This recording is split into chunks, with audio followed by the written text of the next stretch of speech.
নামে। সিন মিম, এ হচ্ছে সুস্পষ্ট কিতাবের আয়াত। হে নবী, এই আয়াতসমূহের মাধ্যমে আমি তোমাকে মুসা ও ফেরাউনের কিছু ঘটনা ঠিক ঠিক করে বলে দিতে চাই। এটা তাদের জন্য যারা আল্লাহ তাআলার উপর ঈমান আনে। ঘটনাটা ছিল এই, ফেরাউন আল্লাহর জমিনে অনেক শক্তিশালী হয়ে উঠেছিল। সে তার দেশের অধিবাসীদের বিভিন্ন শ্রেণীতে বিভক্ত করে রেখেছিল। সে তার একটি দলকে হীনবল করে রেখেছিল।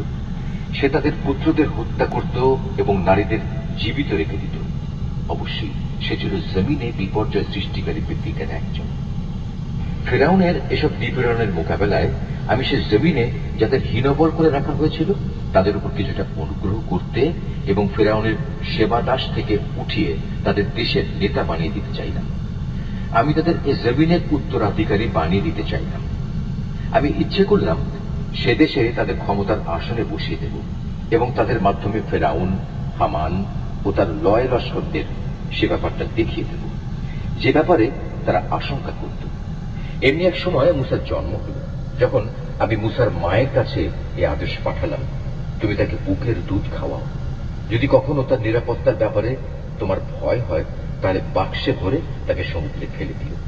কোন রকম ভয় করো না, দুশ্চিন্তাও করো না, কেননা আমি তাকে তোমার কাছেই ফিরিয়ে দেব।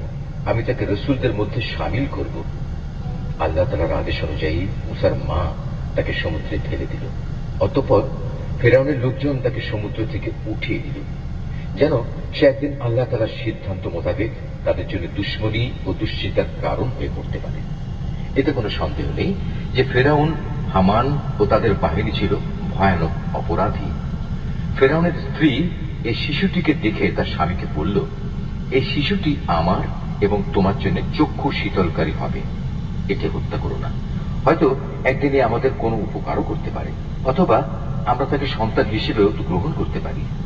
কিন্তু তারা তখন আল্লাহ তাআলার পরিকল্পনা সম্পর্কে কিছুই বুঝতে পারেনি। ওদিকে মুসার মায়ের মন অস্থির হয়ে পড়ছিল।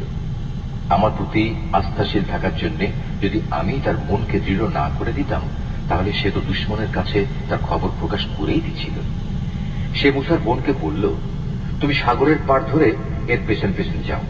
কথানুযায়ী সে তাকে দূর থেকে এমন ভাবে পর্যবেক্ষণ করতে থাকলো যে ফেরাউনের লোকেরা টেরও করতে পারল না। ওদিকে